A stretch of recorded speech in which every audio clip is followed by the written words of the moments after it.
Yo, what's going on, snipers, and welcome back to our Colorado Avalanche franchise mode. So in last episode we had the season simulation and we finished with a record of 43, 32, and 6, and we are off against the Phoenix Coyotes in the first round of the playoffs. So they did actually lose a key piece within these first two seasons, and that was Jeremy Roenick, who's actually with the Buffalo Sabres now. I don't know if he was a free agent or whatnot, but Daniel Briere has grown good enough to be in a first line center for them, so they still have a pretty good first line, and they still have pretty good depth all around on offense. In terms of defense, this is where they're kind of a bit weak in comparison to us, because like their top, well, actually maybe not. Well, they have Robert Lang, which is a forward on defense, so I don't know if that's a good idea. It could be just because he has good defensive awareness, but I don't know if that's a good idea for Phoenix to do that. And goaltending wise, their goaltending tandem has not changed since we played them in the playoffs, I think, a couple of years ago. And yeah, so they're currently nursing an injury, which is Keith Carney. So that's the defenseman that's down, and that's why they have Robert Lang on the defensive side. Anyways, let's get into this first round of the playoffs. Hopefully we could make it to at least the conference finals this year, because last year was kind of a bit of a defeat with the Oilers in the second round of the playoffs. So here we go. Game number 1 on home ice, first period, and it's 1-0 Phoenix. So Dallas Drake beats Patrick Waugh. Shots are 13-8, but we have a power play going into the second, which is a good advantage. Let's see what happens here, and it's 2-0 Phoenix. God damn. We might lose the game on home ice, which would not be good. So Daniel Briere makes it 2-0. Shots are in our favor, 22-17, but we have yet to beat Nikolai Khabibulin. He might be the game changer of the series, because in real life, technically 3 years after this is when he went to the Cup Finals with Tampa Bay, and Mike Knible makes it 3-0. Yeah, we're gonna lose game 1. I don't know how. Patrick Waugh just has not been that good. 4 goals on 25 shots. There's a goal finally for us. DeVries breaking the scoring, but nobody from our top line scoring at all. That is strange, because usually our top line is one of the best offensive lines in like the entire league. So our only goal was DeVries from Chris Drury. If Greg DeVries could score, anybody should be able to score on our team.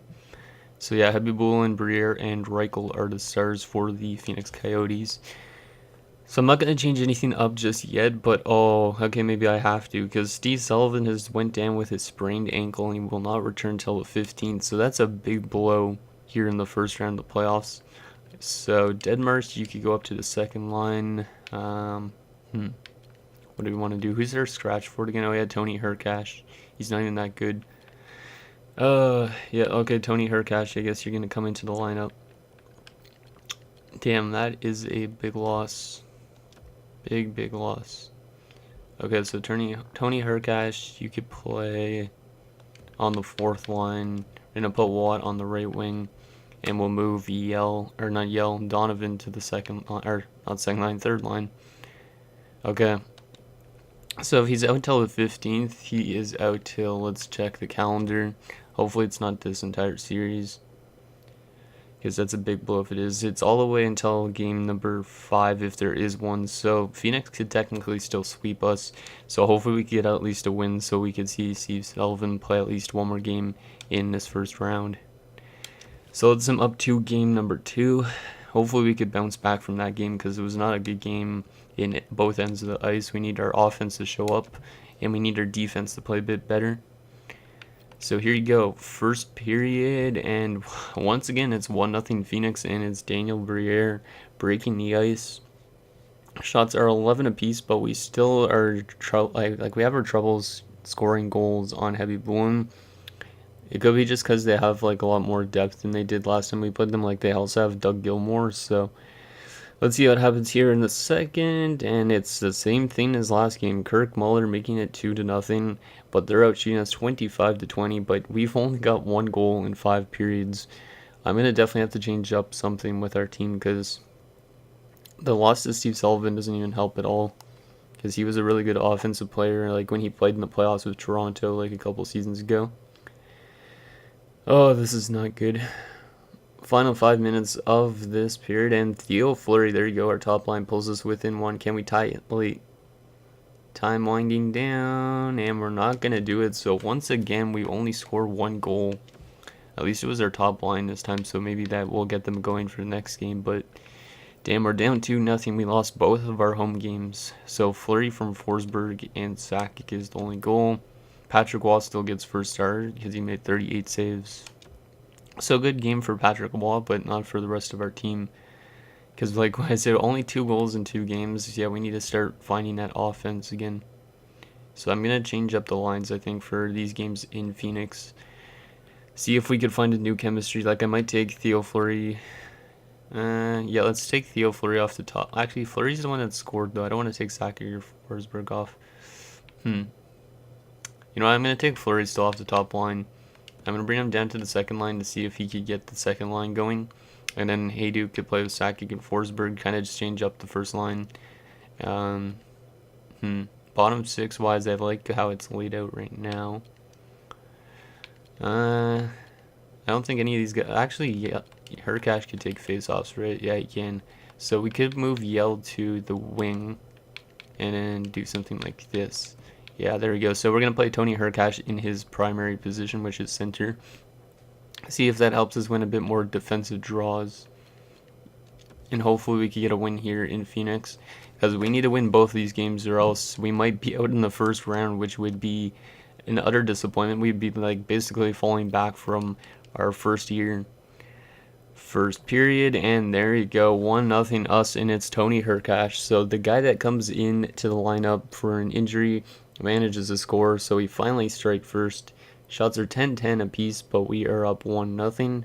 Second period, and it's 2-0 us. Now we're doing to them what they did to us in the first 2 games. Forsberg makes it 2-0, but the shots are in the Phoenix Coyotes' advantage, 22-18.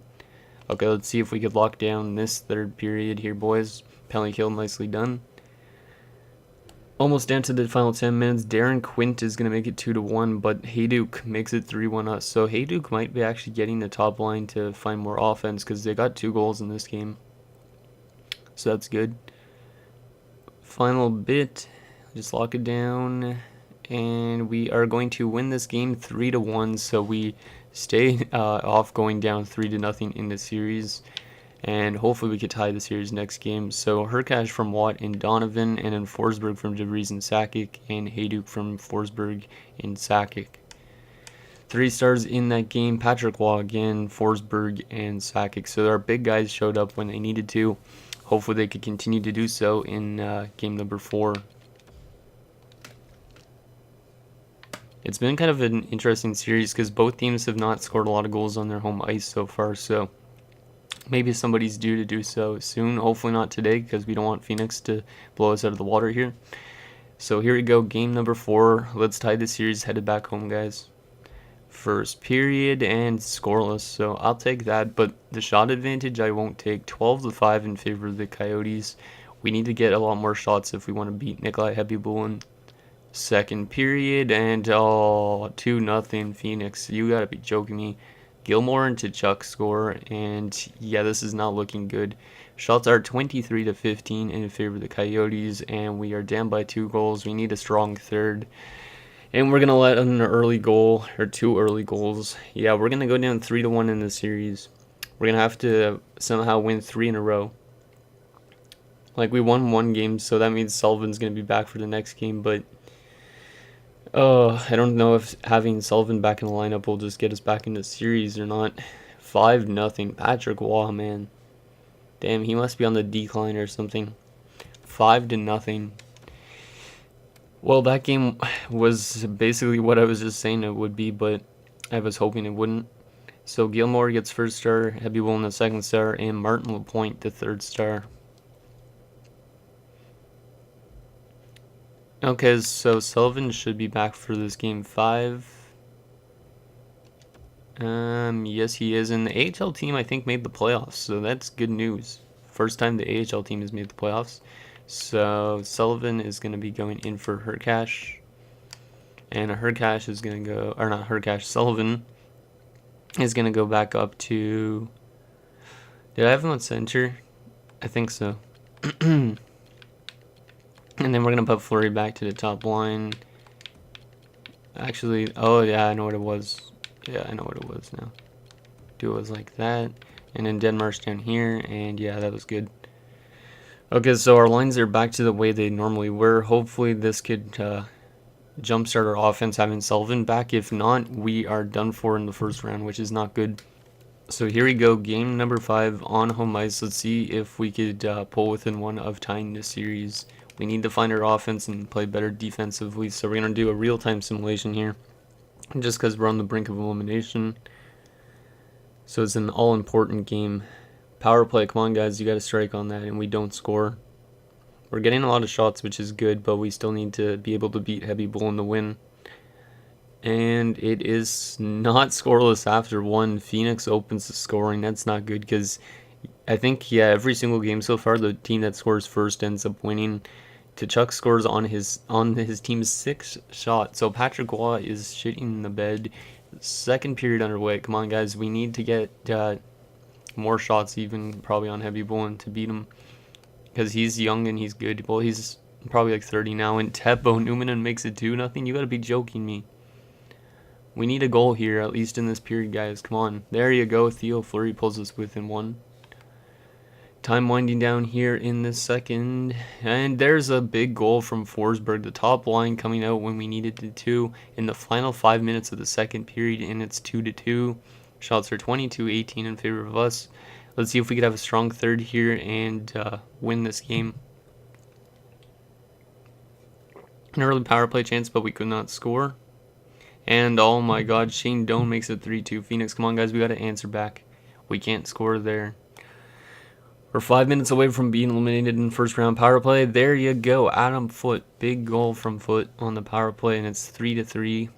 And we are headed to OT in a critical game. Next goal could be the one that sends us packing, or it could be the one that sends us to another game.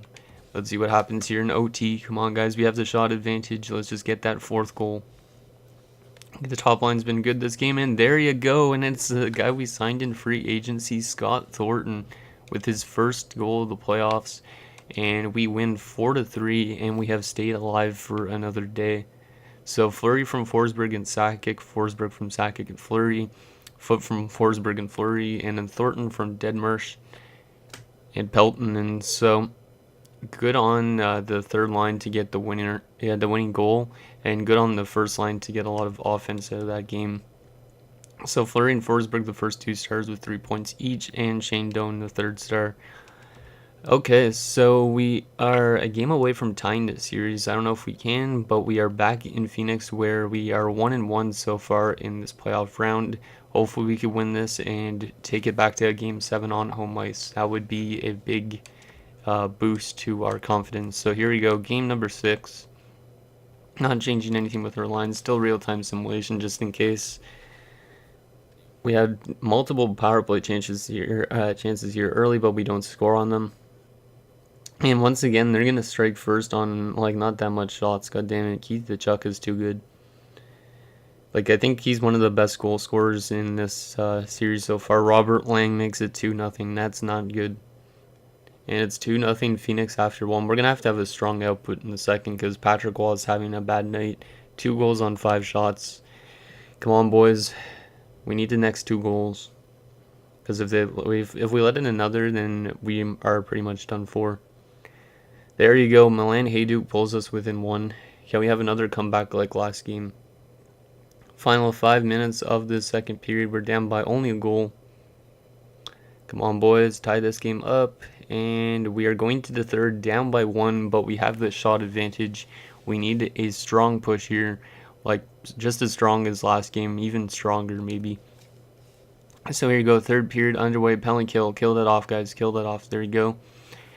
Almost halfway through this third period, we need a goal, and Daniel Briere makes it 3-1 Phoenix. That's probably the ball buster right there. Final 5 minutes here of this third period. Yep, it's over. Reichel scores and makes it 4-1. And your Colorado Avalanche have just fallen apart over the last 3 seasons. They went from going to the conference finals to the second round to being eliminated in the first round of the playoffs. So we're trending backwards, which is not a good sign. I don't know if it's because of our age or whatnot, but we're going to have to make some off-season changes. Next episode's probably going to be pre-recorded, so... Hayduk from Forsberg and Sakic, so at least our top line's still producing, but damn, first round exit. Like, this team should be a team that gets a lot farther than that, but I guess we're playing the wrong guys with the ones. So let's actually follow the Colorado Eagles for a time being to see if they get to the next round of the playoffs or not. Hopefully they could get there. They win that game, so they have a 2-1 series lead. Because if they win, then Ralph Culp would have a chance at an award or at the Calder Cup, and same as Zadorov. So here you go, game number 5. If we win this game, we move on, and we're gonna do just that. So our AHL team is on to the next round. Let's continue to follow them all the way up to awards. So we got 5 games, or this is a 7-game series potentially. So first 5 games or so, we win one. What the hell happened with that second game? It's still saying nothing. There you go, it was a loss. So we're currently down 3-2 in the series. We need to win this game or else we are eliminated to the San Jose Barracuda. Come on, guys. There you go. We forced a game 7 in the second round. We could be off to the conference finals if we win this game on the road. Come on, guys. Come on, Ralph Culp and all those dudes. And we lose 3-2. So still a good effort from the young guys who even led the team in points during the playoffs. It was only okay. So now we're going to have to sim to the draft. Yeah, and we're going to see all the retirements and all that stuff. And the awards. Hopefully we get a new Cup champion, like not the Detroit Red Wings, because it looks like they might go to the Cup finals. But so Phoenix got to the conference finals. It's pretty surprising. And the Detroit Red Wings have won their second cup in the first 3 seasons. God damn. After last year they missed the playoffs, they come back with another cup win. It's pretty insane. And our AHL team lost to the best AHL team, so that's a good sign, I guess. Okay, so let's take a look at the player awards. I think we had a couple. So the Stanley Cup champions, the Detroit Red Wings. So went Detroit, Philly, and then Detroit again. Dallas won the President's Trophy this season, and it was Detroit and Carolina in the Stanley Cup Finals. That's actually pretty close to accurate, because in real life that Stanley Cup Finals happened in 2001-02. This is technically the 2001 season, so that's pretty neat. So I actually really like that it happened in the Stanley Cup Finals. Peter Sikora takes home the Art Ross Trophy. Heavy Bullen takes home the Hart. Not a surprise, because he's the one reason that we couldn't get past the Phoenix Coyotes. Lidstrom takes home the James Norris. Good for him. Henrik Sedin takes home the Lady Byng.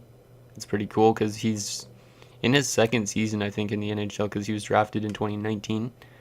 Koivunen wins the Calder. That guy went 3rd overall, I think, last draft. I think the franchise didn't win it, though, because he only played like 21 games. Chris Osgood takes home the Conn Smythe, so his second Conn Smythe. Nikolai Habibulin takes home the Vezina. Wow, so Brodeur took home the Vezina this year. Corey Schwab takes home the William M. Jennings. That's kind of surprising that Tampa Bay let in the fewest goals.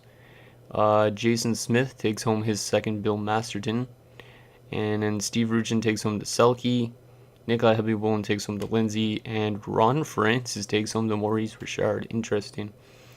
Let's take a look at the AHL, see if we got any AHL awards. Probably not. Yeah, none. Some of them were former guys that were actually in the NHL in '99 that just been sent down. Okay, so now let's take a look at the retirements and all that stuff. And then I'll show you guys the draft class, even though I'm going to be pre-recording next episode, because I would like to get a few guys at the draft. There's like a franchise goalie that's supposed to go later. So Montreal's got the first pick, followed by Florida and Finland, and then Nashville, Vancouver.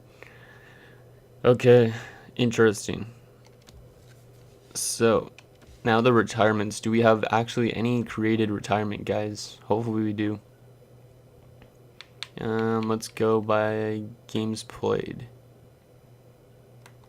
because that will help us a bit more.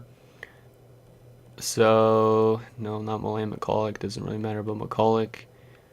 Bob Basin retires at 36 years old. He was playing in the minors.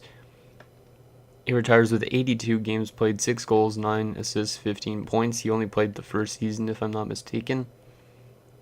Who else retires? Dave Ellett retires with the San Jose Sharks. 97 games played, 5 goals, 8 assists, 13 points. Okay. Morin doesn't matter. Luciano Borsato retires with 102 games played, 13 goals, 16 assists, 29 points. He was also in the minors, if I'm not mistaken. Did Dave Ellett actually play any playoff games this year? I want to make sure, because I'm keeping track of playoff stats as well. No, he did not. He never played a playoff game. Miroslav Horova retires with the German team. 112 games played, 12 goals, 12 assists, 24 points. Who else? Brian Skrudlin retires with Montreal, so I guess he went back to Montreal, where he used to play. He retires with 130 games played, 12 goals, 16 assists, 28 points. I think he had 1 year in the minors. Frantisek Kusera retires. Come on, just do a thing. With the Phoenix Coyotes, 150 games played, 14 goals, 18 assists, 32 points. So he retired with a team that went pretty far in the playoffs, so let me get his playoff stats. He only played 5 games, though, so he was a depth. Oh, and I was in the AHL, so he must have not played at all in the playoffs this season. Michael Pavanka also retires. 157 games played, 11 goals, 19 assists for 30 points. I don't know if he would have had any playoff points because I think he was in the minors. Yeah, I believe he was in the minors this year. Ledyard also retires, Grant Ledyard. 159 games played, 8 goals, 17 assists, 25 points. Let's see if he played anything in the playoffs this year. No, he did not. He played in the AHL playoffs, but that was it. So a lot of these guys were ones that were in the minors. Craig Berube also retires. 164 games played, 7 goals, 17 assists. I think he was in the minors. Yeah, he was. Russ Courtnall retires at 36 years of age. 164 games played, 29 goals, 49 assists for 78 points, so pretty good for him. And yeah, he was in the minors in the last season. 60 points in 76 games. Yeah, another one, Vladimir Ruzicka. Holy crap, there's a lot of them. Ruzicka, 168 points, 33 goals, 52 assists for 85 points. So he actually played a lot better than I expected him to. And yeah, he did not play in the playoffs in the NHL. Anybody else? That might be it. No, Dave Lowry also retires. 186 games played, 17 goals, 22 assists for 39 points. Let's just make sure he did not play any playoff games this year. No, he did not. Peter Zezel retires as well with the Edmonton Oilers. 188 games played, 23 goals, 32 assists, 55 points. Sorry if this is boring for you guys, but it's kind of cool to see all the creative guys that retire. Anybody else? Adam Oates. Damn. Adam Oates retires with the Washington Capitals, so that might be one of the biggest retirements. 223 games played, 46 goals, 103 assists for 149 points. Did he play in the playoffs this year? He played 2 games. Anybody else? That might be it. No, Joe Reiki as well retires. 243 games played, 5 goals, 9 assists, 14 points. No playoff stats for this season. Kjell Samuelsson retires at 42 with 244 games played, 10 goals, 23 assists for 33 points. Also, I apologize if this episode runs long because of this. And yeah, he played he went to the Cup Finals and lost. Damn, that sucks for him. Ray Bourque retires. Damn, if we would have brought him into Colorado, he could have had a chance to win the Cup in his final season. Damn, he actually retired in his correct season. 246 games played, 46 goals, 106 assists, 152 points. So that's one of the biggest defensemen going down in retirement. Did he even play in the playoffs this year? No, he did not even make the playoffs with the Bruins. Damn. Dale Hunter, our former player, also retires. 246 games played, 43 goals, 39 assists for 82 points. Did he play in the playoffs this year? Yeah, he did 6 games. So Dallas didn't go too far. I think that should be it now. Yeah, because the rest of these guys are playing over 500 games. So that's it for that. How about goalies? And no goalies retired. So a pretty big list actually of retirements. Some big ones like Oates and Bork, but other than that, that was it. So Bob Basin is actually now a scout, which is kind of cool. And same with Travis Moore, even though that's not one of the guys from 99. Okay, so final thing is the draft class. Now this draft class, like I was saying, there's a franchise goalie I'm going to be drafting. Since he's projected to go early second round, I want to be able to take him with our first round pick and then get the other first rounder I want. So I'm going to probably have to make a trade, like sending one of our goaltending prospects in a second or something to get another pick. So that might happen in the next episode, because where is that goaltender? Oh wow, Fenegenov actually fell off a bit. This guy was also pretty intriguing to me, because like look at those like stats. And he's also supposed to go 19th, which is a bit out of our reach, I think. But the guys I was looking at is this guy named Mark Demora, who's definitely a lowly, and he's a two-way defenseman. He had a very good season down there in the QMJHL, 59 points in 64 games. So yeah, that guy might be a really good defenseman to have on the back end, so I want to get him. And then there was also this franchise goaltender who's supposed to go 37th, and Ross Carter, who's a medium franchise. He had also a pretty solid season, 30, 24, and 7, 5 shutouts, a 910 save percentage, and a 2.87 goals against average. So I think I want to go for both of those guys, but I'm going to have to make a move in order to get, I think, both of them. So anyways, let me know what you guys think, and I'll see you guys next time.